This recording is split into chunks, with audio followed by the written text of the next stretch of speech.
Imagine a winter night so quiet that even the falling snow seems to hold its breath. In the small town of Northwood, a police officer haunted by loss discovers two abandoned puppies hidden in a frozen alley. And that single moment sets off a chain of events that will change every life it touches. A blind woman who hears more than most people can see, a man searching for forgiveness, and two tiny dogs who become unexpected heroes. Before we begin this journey of hope and second chances, tell me where you are watching from in the comments below. And if you believe stories like this still matter, please press subscribe to support the channel and help us bring more inspiring tales to you. Winter settled over Northwood, Maine, like a white quilt dropped from a weary sky, tucking the little town into a silence that creaked and sighed with every gust of wind. Wood frame houses hunched under the weight of snow on their roofs. Brick front shops showed only warm rectangles of light where windows had not yet gone dark, and the narrow alleys between them filled first with drifting powder, as if the winter were erasing the spaces people forgot. Down by the frozen river, where the water had turned to a dull sheet of ice weeks ago, a single patrol car moved slowly along the road, tires whispering over packed snow. Behind the wheel sat Officer Ryan Calder, 34, tall and broad-shouldered in his dark winter uniform. His build still belonged to the man who had once run obstacle courses and carried injured soldiers on his back, but he wore that strength differently now, as though it were something he didn't entirely trust. His dark hair was cropped short out of old military habit. The faint stubble on his jaw spoke of too many doubled shifts and not enough mornings. His eyes, a gray somewhere between river ice and storm clouds, scanned the streets with automatic discipline. Yet behind the practiced focus, there was a tiredness that did not come from paperwork or late nights. A year earlier, a call had gone bad and a partner had not come home. There had been sirens and lights and a funeral with speeches. And then there had been his partner's locker standing open and wrong, and a silence that followed him everywhere. Home felt emptier than anything he saw on patrol. So, on nights like this, when the snow made the whole town sound muffled and far away, Ryan drove a little farther and a little slower than the shift required. He told himself he was making sure people were safe. In truth, it was easier to listen to the soft murmur of the radio than to hear his own thoughts in the four quiet walls of his apartment. Overland Market appeared ahead, its old wooden sign trimmed with a narrow ledge of snow. The store had been part of Northwood longer than Ryan had been alive. Kids learned to count out coins at its counter, and old men argued about baseball near its coffee machine. Tonight, its front windows glowed with fogged yellow light, a small square of warmth in a world gone white. As Ryan eased the patrol car to a crawl, the glass door opened and a woman stepped out, turning to lock it with careful, practiced movements. Sarah Overland was in her mid-40s, tall and a little stooped from years of lifting crates and bending over registers. A thick brown coat wrapped her frame, the kind of garment that had seen many winters and refused to give up. A knitted hat was pulled down over her ears, and her gloves did not match, one patterned, one plain. Wisps of faded auburn hair, streaked early with gray, escaped around her face. Lines at the corners of her hazel eyes hinted at worries carried alone, but their shape spoke more of smiles than of scowls. Sarah had run Overland Market by herself ever since her husband died in a logging accident 6 years ago. A day the town still remembered for the way it seemed to knock the wind out of everyone at once. She could have turned brittle under that blow. Instead, grief had settled into her like an extra layer of wool, heavy at first, then simply part of the weight she carried. She knew which customers were late on bills and quietly let some tabs run longer than she admitted. She knew which teenagers acted tough because nobody checked if they had eaten. She had become, by slow accumulation, one of the steady pieces of Northwood. She lifted a hand toward the patrol car in a wave that was more greeting than conversation. Ryan rolled his window down a few inches, letting in a slice of air so cold it made his teeth ache. "Closing up, Sarah?" he called. "Unless you felt like buying all the bread that didn't sell," she answered with a small smile. "Storm like this, people come early and then vanish.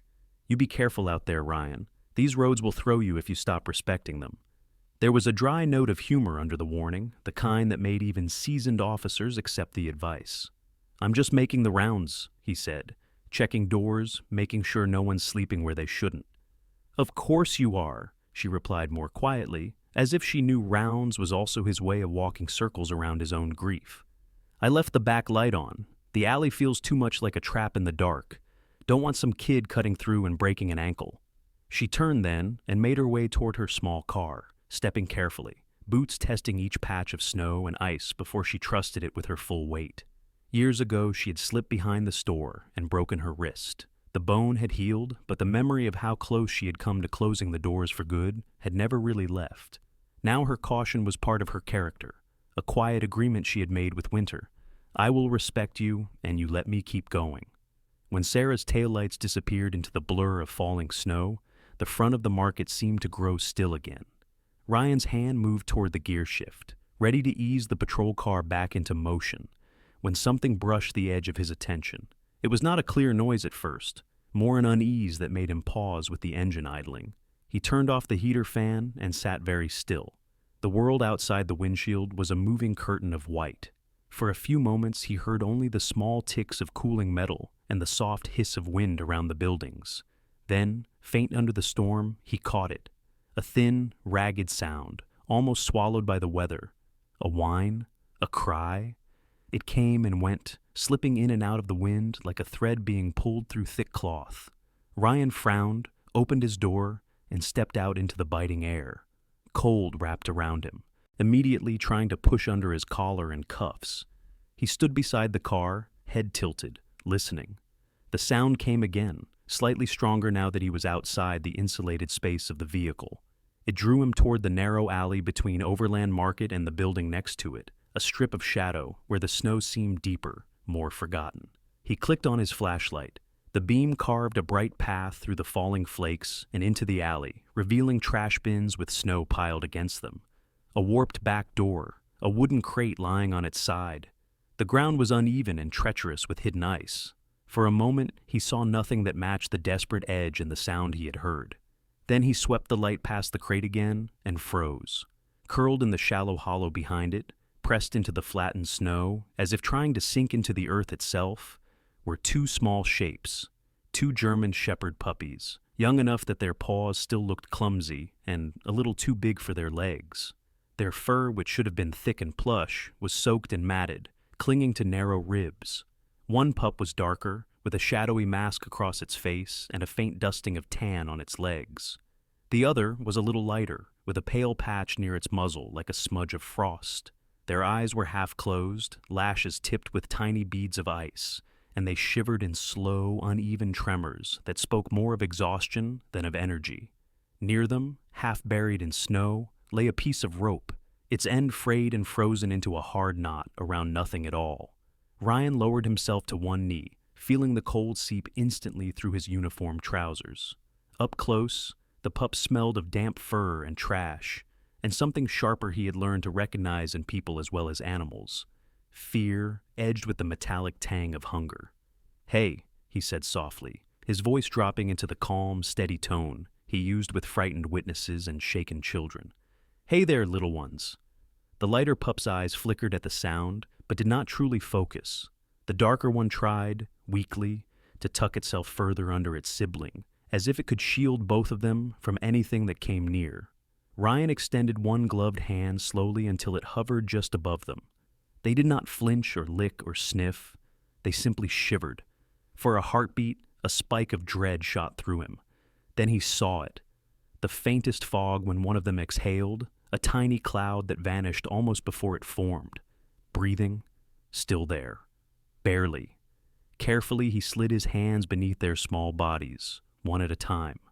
They were alarmingly light, the way objects feel when your mind has already guessed they should weigh more. Even through the gloves, he felt the fragile scaffolding of bone. One pup let out a thin, broken sound when he lifted it, a noise that caught somewhere between a whine and a sigh, and it cut through him more sharply than the wind. For an instant, another weight came, back to him, his partner's vest under his hands, the sick heaviness of a life already slipping away despite everything he did. There had been nothing he could change in that story. Here, in this snow-choked alley behind a familiar store, the ending was not yet written.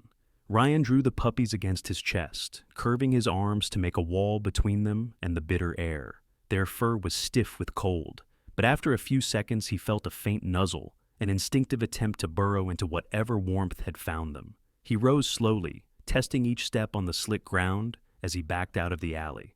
Out on the street again, the patrol car idled with its headlights casting twin tunnels of light into the swirling snow.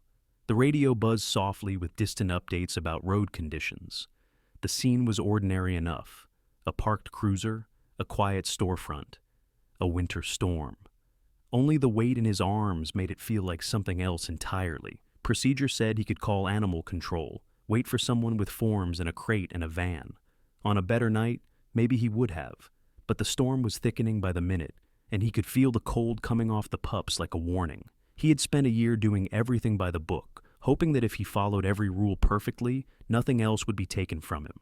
It had not brought his partner back. It had not silenced the echoes. Some things, he realized, were not about policy at all. They were about whether you could stand to live with yourself tomorrow. He opened the back door of the cruiser with his elbow and laid the puppies gently on the seat, bundling his heavy-duty jacket around them as if it were the most natural use for it in the world. One of them made a tiny sound and pressed its nose into the fabric. The other simply lay there, shivering less now, as if the mere idea of warmth was something its body was trying to remember how to accept. Snow landed on the back of Ryan's neck as he paused with his hand on the doorframe, watching their small shapes settle. On the dashboard, a distant voice on the radio mentioned another road closure. Somewhere else, other officers were checking other doors and other alleys. Here, the universe had narrowed to 2 faint heartbeats and the man who had heard them. He closed the door carefully, walked around, and slid back into the driver's seat. In the rearview mirror, he could see only the lump of his jacket and the slightest movement beneath it. "All right," he said quietly, the words more vow than observation. "We're not leaving you here." His hand wrapped around the gear shift, that simple, familiar motion suddenly feeling like a choice instead of a habit. As he pulled away from the curb, the snow swirled in the headlights, already trying to erase the tire tracks behind him. For the first time in a long while, Ryan wasn't driving to outrun the silence waiting in his own life. He was driving because, on that winter night in Northwood, the world had forgotten 2 small lives in an alley, and his heart refused to join the forgetting.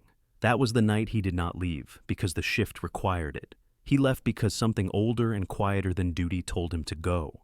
Snow drifted across Northwood as if the night had decided to erase all edges, softening every rooftop, every street lamp, every memory. The storm had grown thicker since Ryan Calder left the alley behind Overland Market. The 2 German Shepherd puppies bundled in his heavy-duty jacket in the back of the cruiser. By the time he pulled up in front of the cabin-sized animal rescue station Mira had described earlier, the flakes had become larger, heavier, like pieces of winter itself dropping from a sky that no longer knew how to hold them. He stepped out of the car, feeling the cold grip his face the moment he removed his gloves to adjust the pups. They whimpered faintly, their breaths fogging the air in fragile wisps. Ryan reached in, checking their warmth with the back of his hand. Still too cold, still far too close to the edge. "Hang on," he murmured, "just hang on a little longer." He balanced both pups against his chest again, their small heads resting limply against his coat.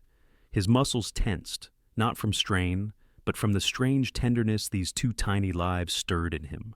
For a man who had learned to bury emotion under layers of training and routine, the softness came like the first hint of dawn after a night too long. Just as he nudged the cabin door open, a voice drifted across the snow behind him, soft as a sigh, but sharp enough to make him turn instantly. "Is someone there?" At first, the storm made it hard to place the direction of the voice. It seemed to float, echoing between the old bakery and the lamppost on the opposite sidewalk. Ryan pivoted, narrowing his eyes against the wind. A woman stood beneath the awning of the bakery, illuminated by the dim golden light spilling from the shop window. Snow had gathered in her curled brown hair, catching on the loose strands around her face like a scattering of fallen stars. In her hand, she held a white cane, the end resting lightly on the snowy ground. Her posture was straight, though her chin tilted slightly upward, as if she were listening to something the rest of the world had not yet noticed. She was young, perhaps late 20s, bundled in a thick wool coat dyed the deep blue of twilight. Her scarf was wrapped twice around her neck, woven by hand from what looked like mismatched yarns. She had long eyelashes, lightly frosted by the cold, and though her eyes did not quite focus, they held an attentive, inward brightness, as though she saw with something other than sight. This was Mira Hollis, though Ryan did not yet know her name. He only knew that the stillness around her felt different, quiet, but not fragile, more like the hush of a winter forest, where every sound mattered. "Yes," Ryan called out, stepping slightly toward her so she could hear his boots crunch the snow. "It's the police. Are you all right?" I think so," she said. Her voice felt warm, even through the cold. "I heard something. A sound. I thought—" She paused, her brows knitting together. "No, not thought. I felt it. Like a small cry." Ryan's grip tightened slightly around the pups. "You heard them?" "The puppies?" she breathed, tilting her head. "Yes." The whimpering was faint, but the wind carries sounds differently when you can't see anything. "I was waiting for the last bus. It's late tonight, delayed because of the storm. The street got quieter, and then I heard it." She stepped forward slowly, tapping her cane in a practiced arc. She moved with a precision that spoke of long familiarity with her blindness, though her steps also carried a slight hesitance, as if she had once been injured moving too quickly in uncertain terrain. The tip of her cane struck a hidden patch of uneven ice, and she instinctively steadied herself. Ryan closed the distance between them in 3 long strides. "Careful," he said, his voice low. Mira lifted her face toward the sound of his voice. "Thank you. I'm used to walking alone, but winter always tests me. It makes the world quieter. Too quiet sometimes." Ryan had met many people over the years, victims, suspects, neighbors, lost children. But something about Mira felt different. It was not pity that stirred in him. It was recognition. She carried silence the way he carried grief, not as a burden, but as something she had learned to travel with. Her lined, knitted gloves hovered in the air for a moment. "May I?" Ryan hesitated only long enough to make sure the pups were secured. He shifted them slightly and lowered them toward her hands. Mira's fingers brushed the damp fur first. A soft breath escaped her lips, half relief, half heartbreak. "They're freezing," she murmured. "Their breathing is so light." "Yes," Ryan said. "I found them behind the market. They were barely—" His voice broke off as he swallowed the rest. "They need warmth. Badly." Mira nodded. "You're taking them to the cabin rescue shelter. Good. It's usually locked during storms, but volunteers keep supplies inside." Ryan's eyebrows lifted slightly. "You're familiar with the place?" "I volunteer there on weekends," Mira replied. "Or I did, before the cold made it harder to walk. I grew up loving animals. They're simple, honest creatures. They don't pretend sounds they hear, or the things they feel." She smiled faintly, a touch of irony in her expression. "Pretty much the opposite of some humans." Ryan let out a short breath that might have been the beginning of a laugh, rusty but genuine. "I wouldn't argue with that." Mira's fingers gently explored the pups, checking their paws, searching for frostbite. Her hands shook a little, not from fear, but from urgency. "You can't take them to the main rescue center," she said hurriedly. "The road there is closed, too much snowdrift." Her tone shifted, more commanding now, more sure. "The cabin is the only option tonight." "I know," Ryan said. "I'm heading there now." She seemed relieved, though her face tightened with worry. "Please keep them warm, and—" She inhaled sharply, gathering her courage. "Thank you. For stopping. For hearing them." He shifted slightly, uncomfortable with gratitude he didn't feel he deserved. "Anyone would have—" "No," Mira said softly, shaking her head. "Not anyone. Not in this storm. Not at this hour." They stood in silence for a moment, the winter wind swirling between them like a bridge woven from breath and snow. Then Mira stepped back beneath the bakery awning. "I should wait for my bus. It should have been here by now." "The storm's getting worse," Ryan said. "Are you sure?" "I'll be all right," she answered gently. "I've learned to navigate this town without sight. Snow just adds texture." Her attempt at humor tugged something in Ryan he had forgotten how to name, a small spark of warmth buried deep beneath months of cold. He adjusted the pups again. "If you need help, I'll call the station," she said with a small nod. "But right now, they need you more." He didn't know why her confidence in him mattered so much, but it did. Ryan backed toward the cabin door. "You take care, Mira?" She blinked. "You learned my name?" Ryan realized he had slipped. She had never introduced herself. He hesitated, embarrassed. "The bakery staff mentioned you once, said you help with rescue animals." Her expression softened. "Then I'm glad they did." The wind gusted suddenly, sending a dozen flakes spinning into the space between them. Ryan turned and carried the pups into the dim interior of the cabin. Behind him, the bakery light flickered against the snow, illuminating Mira's still figure, the woman who heard winter better than sighted people ever could.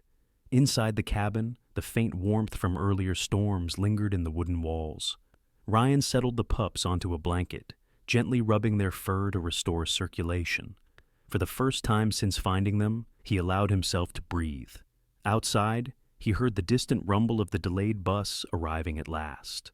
A door opened, voices called, then silence again. He wondered whether Mira was already on board, or if she had turned toward the sound of the cabin door, listening for news he hadn't given. He looked down at the pups. "We'll make it through," he whispered. "All of us will." Outside, winter howled. But for the first time in a very long time, Ryan felt the faintest shift in the cold, as if something in the world had noticed him choosing hope again. The storm raged outside, as though winter had decided to test the resolve of every living thing in Northwood. The wind struck the cabin walls in uneven beats, like a fist looking for weak points. Snow drifted past the frosted windows in a restless swirl, a dance of white ghosts that refused to settle. The small cabin, no more than a forgotten outpost from an older, simpler era, creaked as Ryan Calder closed the door behind him, shutting out the worst of the cold. Inside, the air was dim, shadowed, and quiet, except for the faint whimper of the 2 German shepherd puppies bundled in his arms.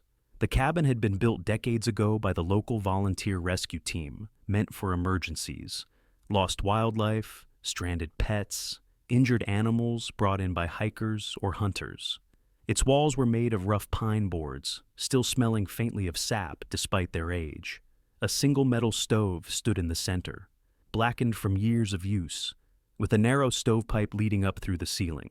Shelves held sparse supplies, blankets stored in airtight bags, a few cans of evaporated milk, bandages, heating pads, a first aid kit long past its prime.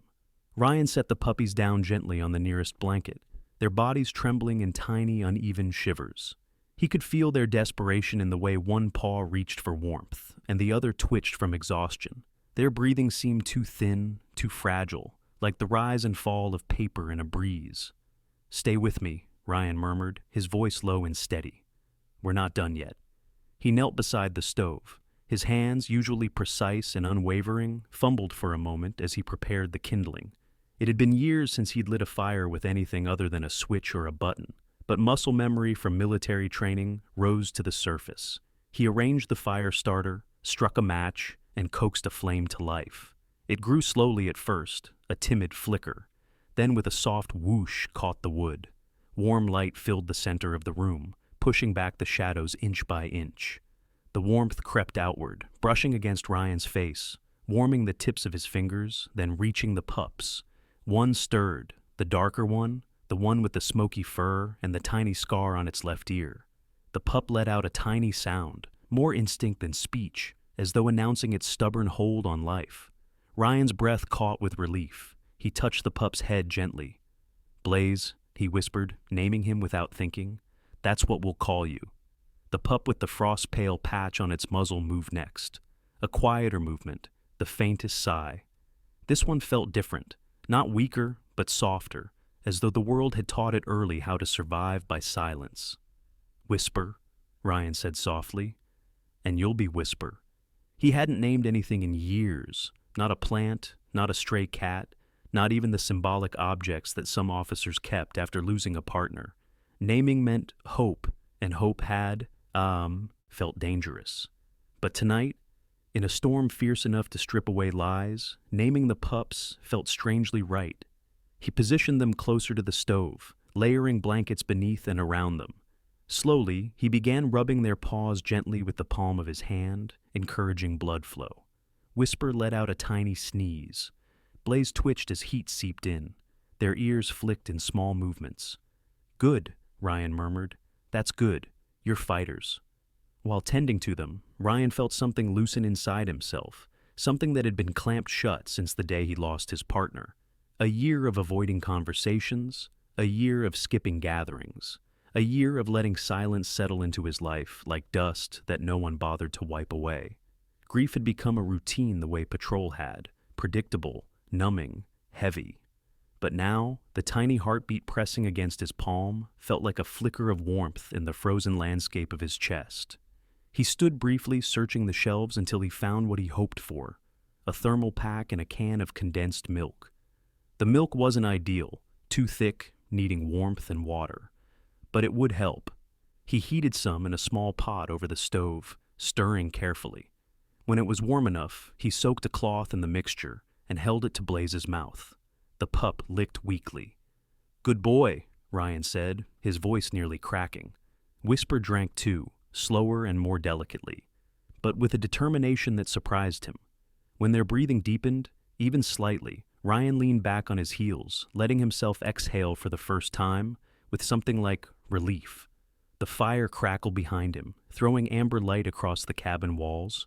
Shadows moved slowly, peacefully, and in that quiet moment, Ryan allowed himself to sit against the wooden wall, feeling the day catch up to him all at once. His body felt heavy, but his mind felt strangely awake. He watched the puppies curl together, their small forms illuminated by the fire's warm glow. He imagined what they had endured before he found them: cold, darkness, hunger, confusion, being left behind, being forgotten. He understood that more than he wanted to admit. After a long stretch of silence, Blaze lifted his head. Just an inch, just enough to show he was still fighting. His eyes glinted briefly in the firelight, dark but alive, filled with a soft, ember-like glow. Ryan smiled without meaning to. "You're going to be trouble, aren't you?" The pup blinked slowly, as though considering it. Whisper nudged Blaze gently, curling closer. Even in weakness, they sought each other. Even in cold, they knew warmth when they found it. Ryan felt something settle into place. "These two," he whispered to no one, "they were meant to be found." He didn't know why the thought shook him, maybe because it felt true in a way that almost frightened him. The fire cracked louder, sending sparks leaping behind the grate. Outside, the storm battered the cabin walls again, but the room remained warm, protected, alive. Ryan reached into his pocket and pulled out his phone. He debated calling Mira. She had been so worried earlier, but he stopped himself. She didn't need reassurance from him. She had already boarded her bus, already continued her night, already placed her trust in him to care for the pups. He wasn't sure why that mattered so much, but it did. Instead, he sent a quick message to dispatch letting them know he was sheltering temporarily until the storm eased. There was no answer back. Lines were busy, roads were closing, Northwood was settling in for a hard night. Ryan set his phone aside and stretched his legs. His uniform creaked as it dried near the fire. The warmth seeped in, making his eyelids heavy. The puppies shifted again, this time not from cold, but from the faint comfort of returning strength. Blaze stretched a paw outward. Whisper breathed more evenly. Ryan watched them until the edges of his vision softened. He leaned his head back against the rough wooden wall, letting the fire lull the tension from his muscles. For the first time in a year, he didn't feel alone. He didn't even realize he'd closed his eyes until the fire popped loudly, and Blaze let out a short yip, small but strong. It woke him immediately. He leaned forward. "Easy, little guy. You're safe." The pup blinked at him. The storm howled harder outside, testing the windows, rattling the door. Inside, 3 hearts beat. 2 recovering, 1 rediscovering life. Ryan adjusted the blankets, checked their paws once more, then settled near them again. His voice was soft, almost reverent. "We made it through the first night. That's enough for now." The firelight flickered across his face, softening the lines grief had carved there. Beyond the cabin walls, winter stormed on, but inside, hope glowed quietly like an ember refusing to die. By the time dawn should have touched Northwood, the storm had smothered every trace of morning. The sky existed only as a deeper shade of gray, and the snow fell in relentless curtains, piling against doorsteps and burying street signs. The wind moaned through alleyways like a warning carried from some distant world. Inside the rescue cabin, the fire burned steadily, a lone ember defying the winter's fury. Ryan Calder woke abruptly, not to a sound outside, but to the absence of one inside. Blaze and Whisper were no longer whimpering. Instead, they breathed with soft, steady rhythms beneath the layered blankets. Blaze lay sprawled, his paws twitching as if he were already dreaming of running. Whisper curled against him, her smaller frame rising and falling with a calmer breath than the night before. Relief spread through Ryan like the warmth of the stove beside him. He rubbed the sleep from his eyes and stood, rolling stiffness out of his shoulders. His movement triggered a faint shift in the pup's ears, but they did not wake. After everything they had endured, they needed this rest more than anything. He checked the cabin's small window. It was entirely frosted over from the inside. He ran a hand across it, but the cold glass offered only a smudge of swirling white beyond. The storm wasn't easing, it was strengthening. His phone buzzed weakly on the stool beside the stove, struggling to connect through the weather. When he saw the caller ID, dispatch, Ryan immediately answered. "Calder here." Static crackled heavily before a voice broke through. "Road closures, East District, caution, storm warnings, severity increased, civilian travel advised against." "Copy," Ryan replied. "Sheltering at the rescue cabin. 2 animals in recovery. I'll wait for the storm to pass." "Stay put," the dispatcher insisted. "Visibility near 0. We'll check in again." The line dropped. Ryan exhaled slowly. He wasn't going anywhere, not with the pup still fragile, and not with the storm threatening to sweep away anyone foolish enough to wander into its center. He moved to check the fuel supply next, a metal container near the stove filled with firewood and a smaller tank of backup heating oil. The wood pile was low but workable. The fuel level, however, made him pause. Half a tank. Enough for several hours, but not enough for the full day if the storm held. He might need to step outside to check the external reserve tank or gather fallen branches. Outside. Into that. He pulled on his coat again, his breath already whitening the air. Before stepping out, he touched Blaze's head gently. "I'll be right back." The moment he opened the cabin door, the storm slammed into him like a wall. Snow bit at his face, and the wind shoved sideways, threatening to knock him from the steps.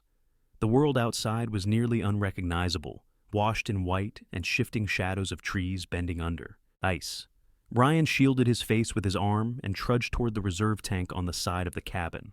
The distance was short, no more than 15 feet, but visibility made it feel like crossing a desert of snow.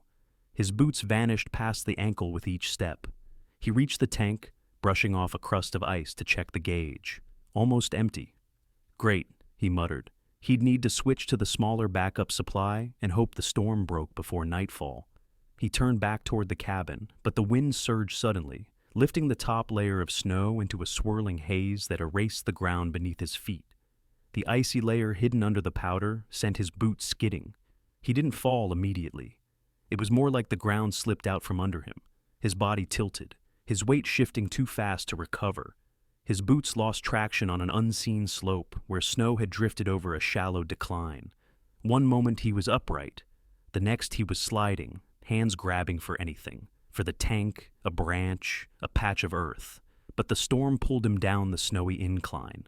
The impact wasn't catastrophic, a drop of only a few feet. But the cold infiltrated immediately through the back of his coat. He sucked in a breath, stunned, unable to gather orientation for a moment as snow pressed into his collar and the wind roared overhead. Inside the cabin, Blaze lifted his head. His ears twitched. He heard something. A moment later, Whisper soft but sharp as a needle, Whisper followed with a thin whine, fearful, urgent. Both pups scrambled against the blanket. Blaze barked, a hoarse, unsteady sound but full of instinct. He barked again, louder, his small body shaking but determined. Whisper joined with a rising, trembling sound that echoed inside the cabin. Their cries pierced through the thick wooden walls, muffled but persistent. Meanwhile, across town, Mira Hollis sat on the edge of her couch, her phone held lightly between her palms. The storm had cut electricity on her street hours earlier, but power outages were familiar to her. Candles flickered in the corners of the room, casting soft yellow halos that served others more than her. For Mira, sound guided everything. She had barely slept. Her mind kept returning to the puppies, to the softness of their fur under her fingertips, to the fragile breaths she had felt against her palm, and to the weight in Ryan's voice when he promised he'd take care of them. Her phone vibrated once, a connection alert. She answered immediately. But what she heard wasn't a person.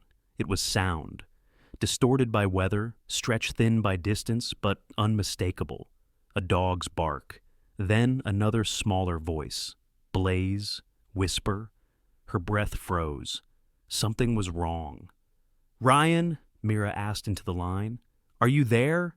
Only the wind answered, buffeting the microphone with a hollow roar. Her heart stumbled. Blaze's bark came again, panicked, desperate, hitting a pitch animals reach only in fear or distress. Mira felt the sound in her bones, vibrating through her chest. "No," she whispered. "No, something's happened." She called emergency services immediately. "This is Mira Hollis," she said, her voice clear despite the rising fear.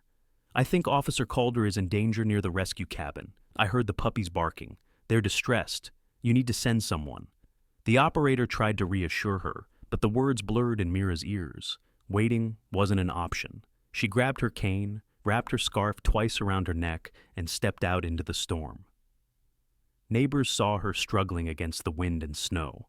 Old Mr. Harland, who ran the hardware store, hurried out when he recognized her silhouette.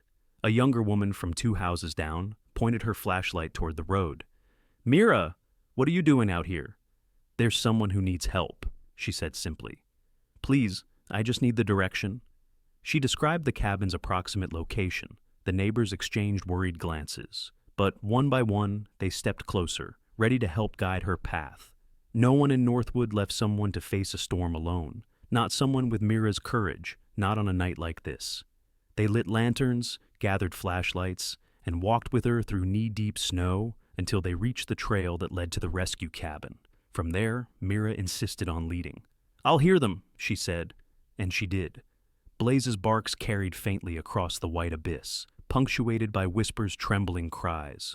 The sound led her like a beacon. Blaze burst from the cabin the second the wind blew the door ajar behind Mira and the neighbors. His small paws churned through the snow as he circled her, barking wildly. Whisper tugged at her pant leg with trembling insistence. "Show me," Mira whispered. Blaze bolted toward the slope, stopping to bark until she approached. Whisper nudged her cane, guiding her steps. And there, half buried in snow beside the drifted slope, Mira found Ryan, cold, conscious but unable to stand, breath ragged from shock and the biting wind. She dropped to her knees. "Ryan, Ryan, can you hear me? You need to get up. We're here." His eyes opened, relief washing through them at the sound of her voice. "Mira," he whispered. Neighbors rushed in, lifting him carefully, shielding him from the wind.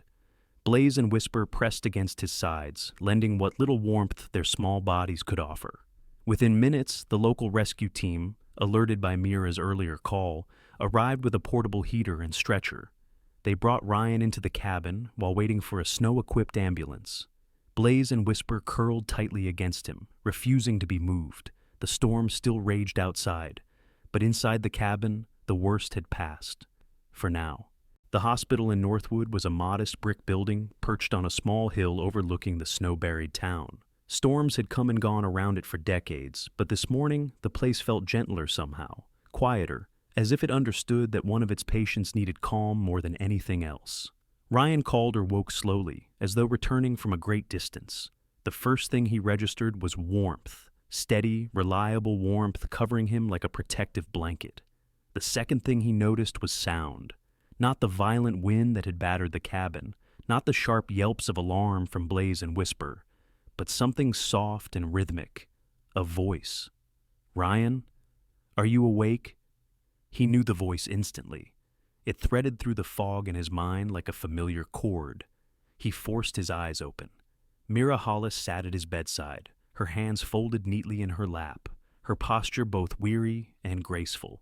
Her dark brown curls were tucked behind her ears, though a few strands had escaped, softening her expression. Her winter coat hung over the chair beside her, damp at the hem where snow had melted off. She looked as though she had not slept, yet her presence radiated a calm steadiness, like a lantern that refused to go out. "You're safe," Mira said softly. "They got you here during the night." Ryan swallowed. His throat felt raw, like he had breathed in too much cold air. "How long have you been sitting there?" "I'm not sure," she admitted. "Time feels different in hospitals, but long enough to know you're a terrible patient. You keep making worried nurse footsteps happen." Despite the dryness in his voice, a faint smile curved his lips. "I'm fine." "You aren't," she countered gently. "You were lucky. The cold—" She hesitated, her fingers tightening slightly. If Blaze and Whisper hadn't sounded the alarm when they did, things could have been much worse. Ryan stared at her. "You heard them through the storm. You came for me." Mira lowered her head. "I didn't do it alone. The neighbors helped, but I followed the sound. They were telling me where you were." Ryan exhaled. "Thank you." Her blind eyes lifted to where she imagined his face was, her expression warm but firm. "Just don't make them, or me, go through that again." He would have answered, but before he could, footsteps echoed faintly in the hallway. A gentle knock sounded at the partially open door. The person who stepped inside didn't fit the image of a typical visitor. He was thin, his shoulders slightly slumped, his coat worn enough to show patches at the elbows. His beard was graying, unevenly trimmed, and his blue eyes, once lively perhaps, looked dimmed by months or even years of disappointment. He held his wool cap in trembling hands. "Officer Calder?" he asked quietly. Ryan frowned. He didn't recognize the man, but Mira straightened slightly, sensing the shift in the room. The man swallowed hard before speaking again. My name is Eldon Briggs." He took a step forward, guilt etched into every line of his face. "I heard on the radio," Eldon continued, voice cracking, "about 2 pups being rescued in the storm. 2 German shepherd pups." His eyes squeezed shut for a moment. I think they were mine." Mira stiffened, her hands folding more tightly. Ryan watched him carefully, but said nothing yet. Eldon glanced up, meeting Ryan's gaze with a mixture of fear and shame. "I didn't mean to abandon them. I swear I didn't. I lost my job 3 weeks ago. The mill downsized, again. I tried to keep them fed, but my savings ran out. My truck broke down. And the landlord—" his voice faltered. "He said no dogs. I had to leave the place. I tried to find a home for them, but no one wants puppies in the middle of winter." His breath shook. "That night, when the temperature dropped, I panicked. I told myself I'd go back for them after I figured something out. But the storm hit so fast, He covered his face with both hands. "I failed them, and I don't expect forgiveness. I'm sorry." Silence filled the room like slow-falling snow.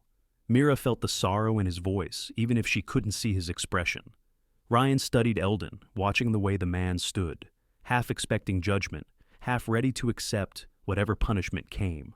"How long did you have them?" Ryan asked quietly. "Not long," Eldon whispered. "A neighbor's dog had a litter. They were going to put the pups down, couldn't afford to keep them. I took these 2. I thought I could give them a better chance." He let out a shuddered breath. "But I guess all I did was delay what would have happened anyway." Mira shook her head gently. "No. You cared. It matters." Eldon's cracked voice filled the small room again. "Officer, I'm not asking to take them back. I know I've lost that right. If you could let me help somehow, to make it right, anything, please." Ryan leaned back slowly against the pillows. For a long moment he said nothing. His gaze drifted toward the window, where snowflakes pressed softly against the glass, melting as they touched the warmth inside. He had known people who walked away from responsibility with no regret. Eldon wasn't one of them. "You didn't give up on them," Ryan said finally. "You just hit a point where you couldn't carry everything anymore." Eldon blinked rapidly, his throat tightening. "But you saved them. You were there when I wasn't." Ryan's voice softened, unexpectedly. "The difference between you and someone who truly abandons is simple. You came here." He leaned forward slightly. If you want to make it right, start by standing back up. Eldon's breath broke. Tears welled in his eyes and slid down his face. He nodded shakily. I can do that, he whispered. I will. Mira reached out, finding the edge of the bed, grounding herself in their voices. They're safe now, she said. That's what matters. Eldon wiped his face and turned toward the doorway. Thank you, officer. Thank you both. He paused before leaving. If you ever need help, I'll be there. When he was gone, the room felt warmer, not because of the heater, but because something heavy had lifted. Mira turned her head toward Ryan. You didn't have to give him that grace. Maybe, Ryan replied. But we both know what it feels like to be caught in a cold you didn't see coming. Her smile touched her voice. Yes, we do. A nurse entered briefly, informing them that Blaze and Whisper were safe at the animal center under Dr. Evelyn's care. They were recovering well, warm, fed, stable. The news sank deep into Ryan, settling like a gentle hand on his heart. He let out a slow breath, one that seemed to carry away the last shards of the night's terror. Mira remained beside him, her presence steady. And Ryan realized something unexpected. Forgiveness, whether given or received, was another form of warmth. One that could melt ice far thicker than winter snow. Spring did not arrive in Northwood all at once. It never had. Instead, it crept in like someone approaching a sleeping child, slowly, quietly, hoping not to disturb the fragile peace that winter had laid over the town. The snowbanks shrank in hesitant increments. The trees awakened with timid buds. The river ice loosened its grip day by day until water again murmured beneath it. But the first true sign of spring that year wasn't found in the melting snow or the thawing forest. It was the transformation of the old rescue cabin. Ryan Calder stood before it in the late afternoon light, the once-forgotten structure now halfway through its rebirth. Over the past weeks, its walls had been reinforced with new boards, its windows replaced, and its door rehung so it no longer creaked under the slightest wind. The surrounding ground, once cluttered with broken branches and long-neglected trash, had been cleared and leveled. Wooden posts were set in place for a future fence, and everywhere around him lay the traces of shared work. Fresh sawdust, painted planks, new hinges, tools neatly lined on a tarp. It didn't look like a shelter anymore. It looked like the beginning of a sanctuary. Harbor of Grace. That was the name Mira had said softly during one of their planning meetings, her sightless eyes turned toward the cabin, as though she could see what it would become, a place where every lost creature could find its way home again. The words hadn't needed sight to feel true. Ryan inhaled the crisp air. The faint scent of pine mingled with the smell of sawdust. Somewhere nearby, a bird tested its voice, chirping uncertainly, as if unsure winter would allow it. Behind him, footsteps approached, steady but slightly uneven. Fence posts are aligned, Eldon Briggs announced, wiping his forehead with the back of his hand. His coat was patched but clean, his beard trimmed, his shoulders held straighter than when Ryan had first met him in the hospital. Hard work had put color back into his face. Purpose had put steadiness back into his spine. You've done good work, Ryan said. Eldon flushed slightly. Feels good to do something that isn't just trying to survive. He looked toward the cabin, eyes softening. Feels like I'm building a bit of myself back too. Ryan nodded. He understood more than he let on. You earned that feeling.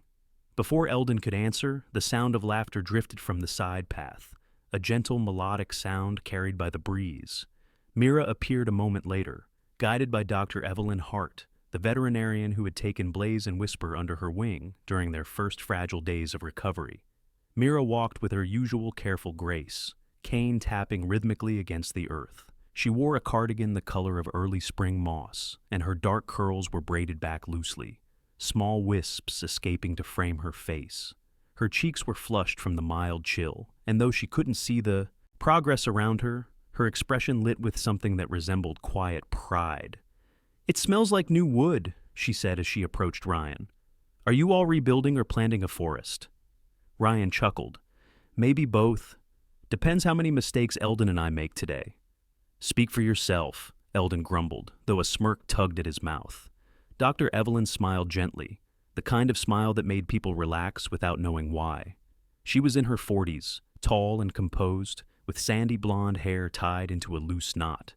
Her steady hands and calm voice had coaxed life back into dozens of abandoned animals over the years. Her presence often felt like warm sunlight finding its way into a cold room.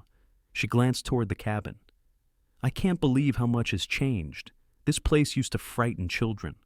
Now it might frighten only poorly behaved adults," Mira teased. Ryan felt warmth spread through his chest, a feeling as fresh as the season itself.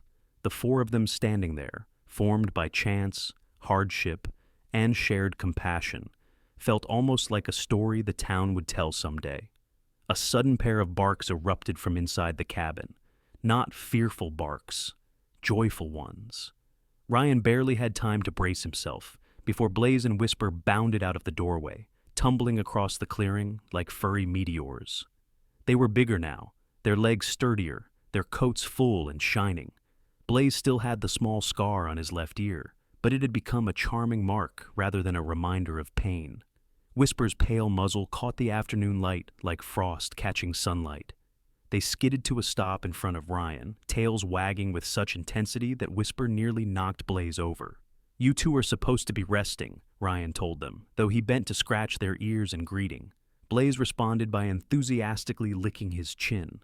Whisper nuzzled his knee with soft affection. "They adore you," Mira said softly. "I can hear it in their happiness." Ryan straightened. "They saved my life. I guess we're even."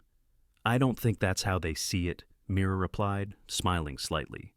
Blaze darted toward Eldon, who knelt to greet him with a gentleness that hadn't been there weeks ago. Whisper trotted to Mira, pressing her head against Mira's thigh. Mira sank her fingers into Whisper's warm fur, exhaling a breath that held more ease than fatigue. "Hey there, little one," she whispered. "You sound stronger every day." Ryan watched the scene, gratitude blooming quietly inside him. If someone had told him months ago, when grief felt like an anchor, that he would someday help build a refuge filled with laughter and purpose, he wouldn't have believed it. Yet, here he was, surrounded by people whose broken pieces fit together with his, in ways none of them had expected. He stepped beside Mira, letting his voice soften. "We'll finish the fencing by next week, and, after that, the interior stalls. And after that," Mira added, "the programs." "Programs?" Eldon asked. "For children," Mira explained, "especially the ones who've lost something or someone. Animals can teach gentleness better than any lecture. They teach trust, hope." She smiled faintly. "Things all of us needed at some point." Eldon's eyes lowered. "Yeah, I could have used a place like this a long time ago." "You have it now," Ryan said simply. The wind rustled the trees. Sunlight slipped between clouds, casting golden rays across the clearing. Blaze and Whisper chased each other in circles, nipping playfully, rolling in the softening ground. Mira tilted her head, sensing a shift in Ryan's breath. "You're quiet," she said. "Just thinking," he answered. "About what?" Ryan hesitated, the truth rising from a place he had once boarded shut. "About how I thought winter was going to last forever this time. And now," he said, his voice steady, "it feels like it finally broke." She turned toward him exactly, as if she could see the look on his face. "Spring always comes, Ryan. Sometimes it just needs help finding the door." He exhaled a slow, grateful breath. Blaze and Whisper ran back to them, placing themselves at Ryan's and Mira's feet as if claiming their people. Ryan lowered his hand, and both pups leaned into it with trust, as natural as breathing. Sunlight glimmered on the melting snow, soft, shimmering droplets sliding down the branches like blessings. The cabin behind them stood strong. The fence posts stood ready. The earth beneath them softened, welcoming new roots, new beginnings. Harbor of Grace had become more than a project. It had become a promise. And Ryan, once frozen by loss, felt warmth spreading through him from a place deeper than the fire that had saved the puppies on that long winter night. Mira raised her face toward the sun. "I can't see the light," she said softly, "but I can feel it." Ryan nodded, placing a steady hand on Blaze's back. "So can I," he replied. "Thanks to you and to them." The wind softened. The last remnants of winter drifted like feathers through the air, and beneath a sky clearing into pale blue, 4 people and 2 dogs stood together, each of them proof that even the harshest season eventually melts into grace. In the quiet closing of this story, we are reminded that the miracles of God do not always arrive with thunder or bright signs. Sometimes they come through the loyalty of 2 small puppies who refuse to give up, through a blind woman who follows the voice of compassion, and through a man who learns that forgiveness can melt even the coldest winter in a human heart.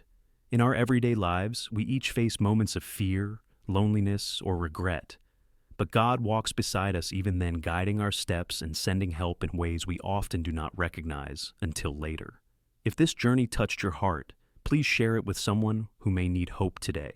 Leave a comment to tell us your thoughts and type Amen if you believe in the gentle miracles God sends into our lives. May the Lord bless you and your loved ones with peace, protection, and strength in every season. And please remember to support the channel by pressing subscribe so we can continue bringing you stories of faith, compassion, and quiet redemption.